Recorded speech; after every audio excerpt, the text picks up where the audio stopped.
Parents paid for my sister's vacation with the money I gave them to pay for her education. She needs luxury rest, Mom said. Next day, my phone exploded with 24 missed calls. I always knew that my parents favored Rachel. I just never thought they'd steal from me and then laugh about it. Growing up, Rachel was the little princess. She could do no wrong. She was the kind of kid who would throw tantrums in stores until my parents bought her whatever she wanted. If I even thought about complaining, I'd get a lecture about being the older, more responsible one. This dynamic never changed, even as we grew up. Rachel dropped out of college, worked a few odd jobs, quit all of them, and spent most of her time traveling, shopping, or pursuing expensive hobbies that she never stuck with. My parents supported her through it all. Meanwhile, I worked my ass off, saved every penny, and never once asked them for help.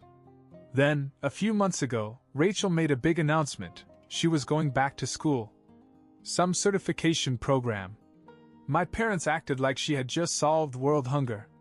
My mom called me that night, practically vibrating with excitement.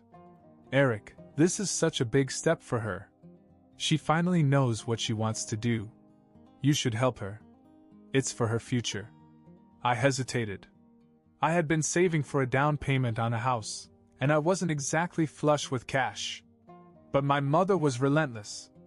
She went on and on about how this was the first time Rachel was taking life seriously and how, as her older brother, I should want to support her. My father threw in his usual line. Come on, Eric, it's not like you ever need anything from us. And that part was true. I had never depended on them for anything. I had built my life from the ground up. Meanwhile, they had spent thousands bailing Rachel out of bad decisions for years. Still, I wanted to believe that maybe this time would be different. That maybe she would actually turn things around. So I wired the money, several $1,000s, directly to my parents, trusting them to use it for her tuition. I even felt good about it. Like I was doing something important. Then last week, I was scrolling through Instagram and my heart almost stopped. Rachel was on vacation in the Maldives. Not just any vacation. A full-on luxury trip. Overwater villa, private infinity pool, white sand beaches, and champagne in hand. Her boyfriend was there, too, grinning into the camera as she leaned into him. The caption? Living my best life. I stared at the screen, my brain searching for a logical explanation. Maybe she had extra money. Maybe her boyfriend paid for it. Maybe. I called my mom. As soon as she picked up, I asked her where my money had gone. Oh, honey, don't be so dramatic, she said, as if I was being unreasonable. She needed it. She's been so stressed about school. A little vacation before she starts will do her good. I couldn't believe what I was hearing. You gave us the money to help Rachel, and this is helping her. She continued. She deserves nice things too, Eric. I was silent, trying to process how she could possibly justify this. And then, as if that wasn't enough, I heard my dad in the background. Eric is too nice. He never says no to us. Then they laughed. Like it was all a big joke. I hung up. I didn't trust myself to say another word. The next morning my phone was ringing off the hook. 24 missed calls from Rachel. I finally picked it up, and the second I did, she started yelling at me. Rachel was furious. You are such a selfish person. Why the hell are you causing me problems? I just sat there clutching my phone. You took the money I gave you for your tuition and spent it on a luxury vacation. She scoffed. Mom and Dad said you were overreacting. It's no big deal. You make good money. It's not like you need it back. Something inside me snapped. I worked for that money, Rachel. It wasn't free. And now you're in the Maldives sipping champagne while I'm here wondering how I was stupid enough to trust either of you. She groaned as if I was the one being difficult. Oh my God, Eric, get over yourself. I'm going to school. Vacation was just a mental reset. You don't understand how stressful things have been for me. I almost laughed. Stressful? She hadn't had a real job in years. So when exactly were you planning on paying for tuition? I asked. Silence. Then she muttered something to herself. What? A dramatic sigh. I was kind of hoping you'd cover that, too. Like, what's a couple thousand extra to you? I hung up. For the first time in my life, I was done. I sat there, seething. Then an idea hit me. I opened my laptop, went through my emails, and found the wire transfer receipt. I had wired the money from my bank directly to my parents. And since it was a large amount, I had marked it as educational expenses. For Rachel. I took a deep breath and called my bank. It took some explaining, but I finally got through to someone who told me what I already suspected. Because the payment was marked for tuition and misused, I could dispute the charge as fraud. It wasn't a guarantee, but it was worth a shot. I filed the dispute. Then my phone exploded. Not literally, but it could have. Calls. Texts. Notifications coming in so fast my screen kept lighting up. First, a voicemail from my mother. She screamed about how I had crossed a line and humiliated her. My dad's text was even better. Undo this now, Eric. Then Rachel. What did you do? Another a few minutes later. My card is declined. We're stuck in the Maldives. That's when I realized my dispute must have gone through faster than I thought. I smiled for the first time all day. And then my phone rang again. This time it was my aunt. We weren't that close, so I was surprised to see her name on the screen. When I answered, she didn't even say hello. Eric, what the hell is going on? Your mom is freaking out on the family group chat. I frowned. Wait, how do you know about that? She sighed. Because your mom was bragging about it this morning. She was telling everyone how she tricked you into paying for Rachel's dream vacation and how you'd never stand up to her.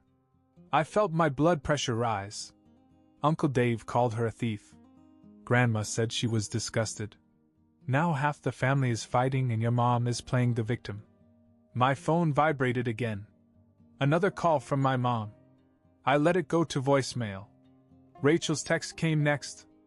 Fix this now. I can't even pay for our flight home. I sat back, exhaled, and smiled.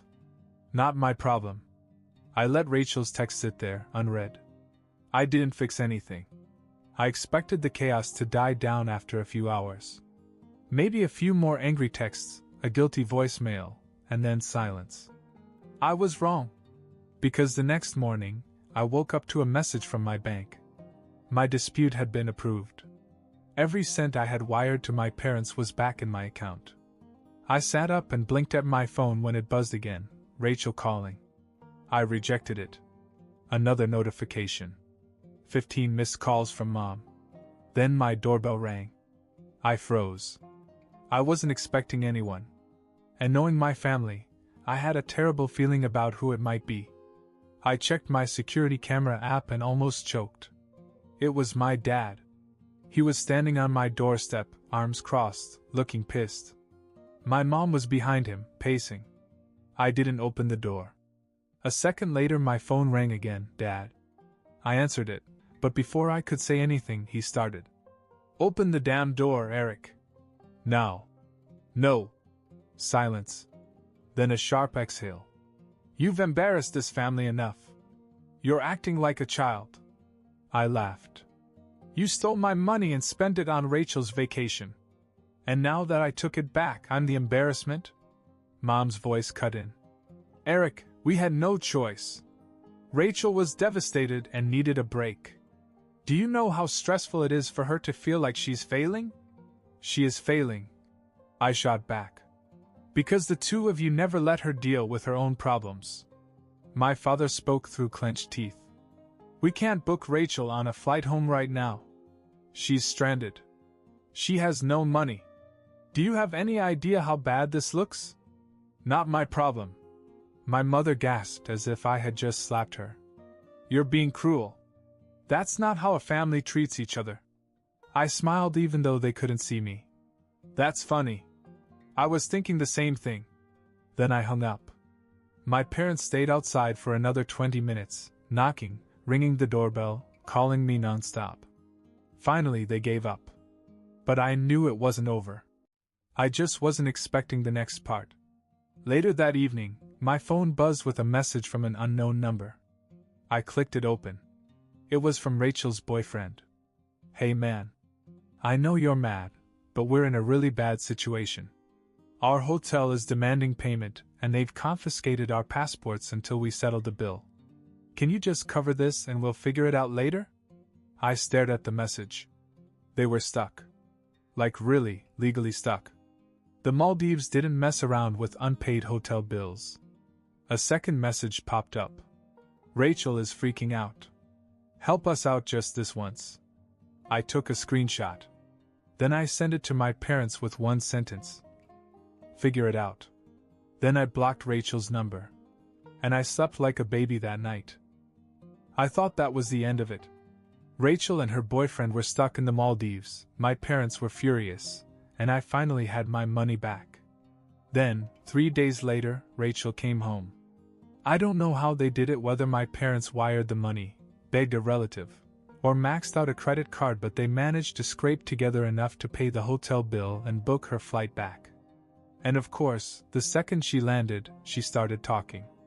I got a call from my cousin Jake, who was working at a bar downtown. "Dude, are you okay?" I frowned. "Yeah, why?" He let out a low whistle. "Rachel's been here for 2 hours, telling anyone who will listen that you screwed her over and left her stranded in a foreign country." I pinched the bridge of my nose. "Are you kidding me?" "Nope. She says you're jealous of her, that you only took the money back to punish her, and that mom and dad are devastated because you broke up the family." I laughed. I really laughed. The audacity. Then he hesitated. "Also, she told people that you stole from them." I froze. "What?" "Yes. She says the money was a gift and that you fraudulently took it back. Some guy she talked to even said she should take legal action." I felt my blood pressure rise. "She's lying." "I know," Jake said quickly. "But dude, she's really laying it on thick. Crying, talking about how you ruined her life. I just thought you should know." I hung up and immediately started checking my phone. Sure enough, Rachel had posted a long, dramatic story on Instagram about how she had been betrayed by her own brother, how she had been stranded in a foreign country, and how she had lost everything because of me. And then I saw it. A GoFundMe. Rachel had set up a fundraiser, claiming she was a victim of financial abuse and needed help getting back on her feet. She even had a sob story about how she was so close to finally starting school, but because of my cruelty, she was now struggling to afford basic necessities. And people donated. I saw names I recognized. Family members. Old friends. Even a few co-workers. She had already raised close to $3,000. I sat there staring at the screen, my hands shaking with rage. She wasn't just lying, she was profiting from it. This wasn't over. Not even close. I wasn't going to let this go. Rachel had already stolen from me once, and now she was making money off a complete lie. Worst of all, people were actually buying it. I sent a group message to my parents and Rachel. We needed to talk. Rachel replied first, acting like she was the victim. My mom jumped in and said I'd already done enough damage. My dad just told me to let it go. That wasn't going to happen. I called Rachel directly. She ignored me, so I left her a message. "I saw your fundraiser. You need to take it down and give the money back. You stole from me, and now you're scamming other people. If you don't fix this, I will." She called back a few minutes later. "What the hell is wrong with you? I already lost everything because of you, and now you want me to be homeless too?" I almost laughed. "Rachel, you live with mom and dad. You're not homeless." She sighed dramatically. "Well, I don't have money for school anymore, do I? You ruined my chances." "No, you ruined your chances when you decided to spend my money on a vacation." "Oh my God, let it go. You already got your money back. Why do you care?" "Because now you're lying to people and taking their money. You're cheating family, friends, and strangers because you don't want to deal with the fact that you screwed up.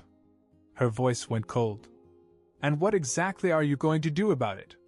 You'll see. I hung up and went to work.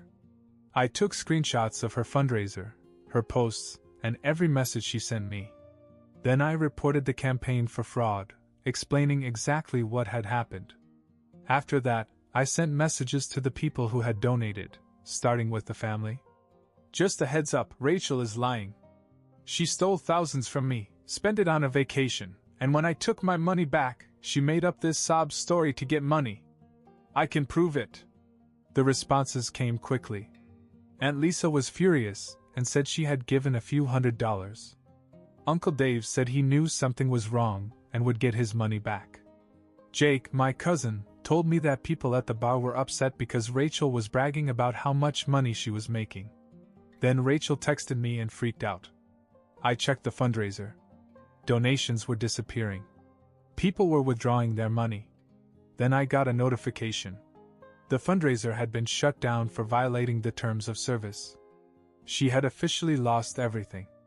I sat back, knowing this wasn't over. But this time I was ready. I expected Rachel to lash out after the fundraiser was shut down, but I didn't expect what came next. At first it was just texts. A mixture of angry and pathetic. Rachel, I can't believe you did this to me. Rachel, you ruined my life for a few $1,000s. You're disgusting.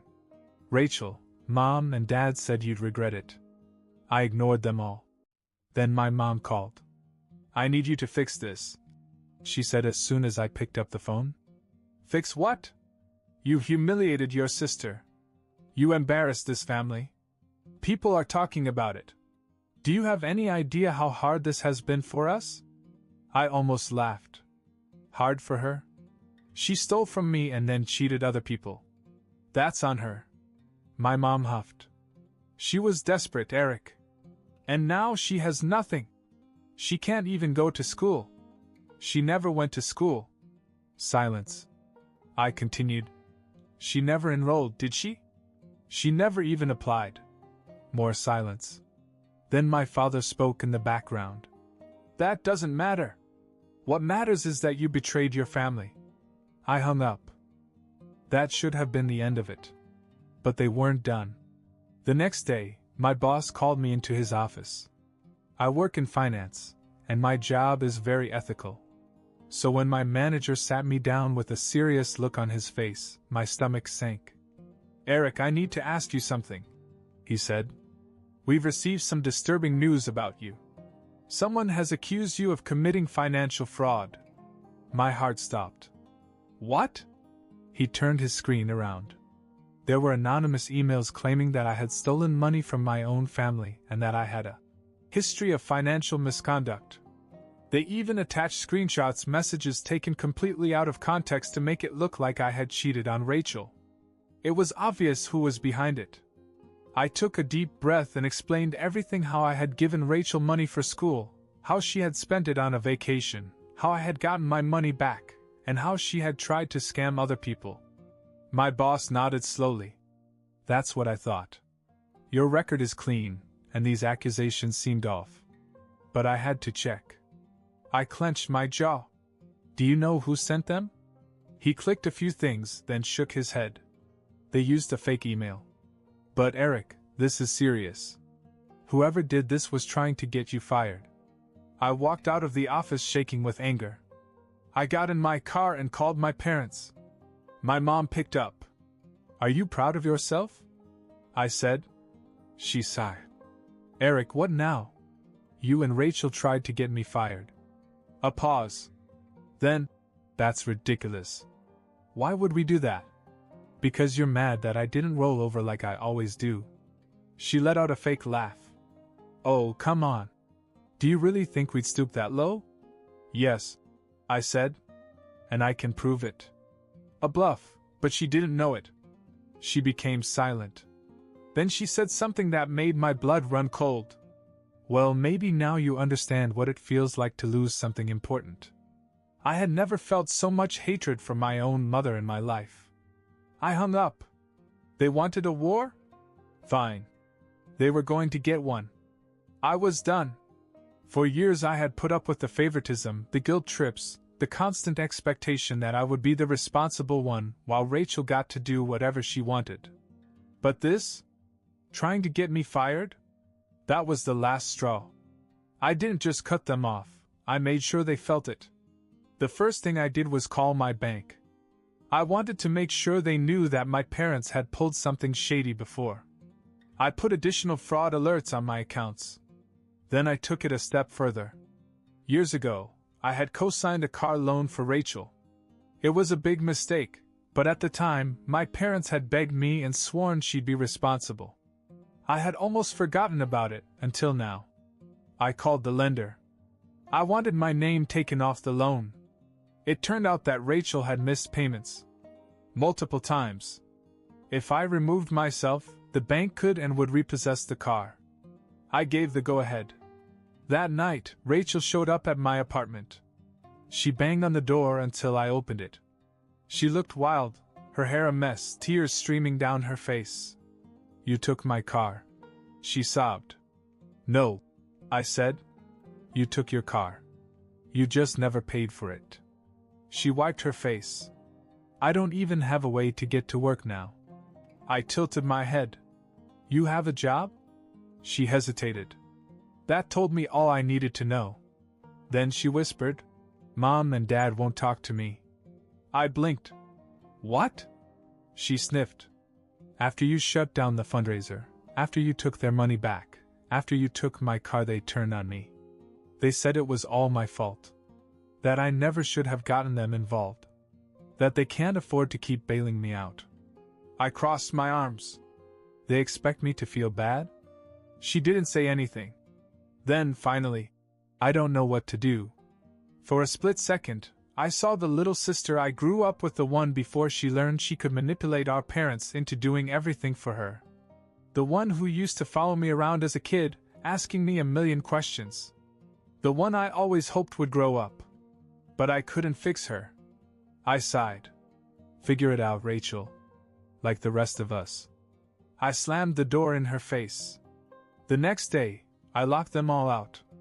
My parents, Rachel, anyone who had taken their side.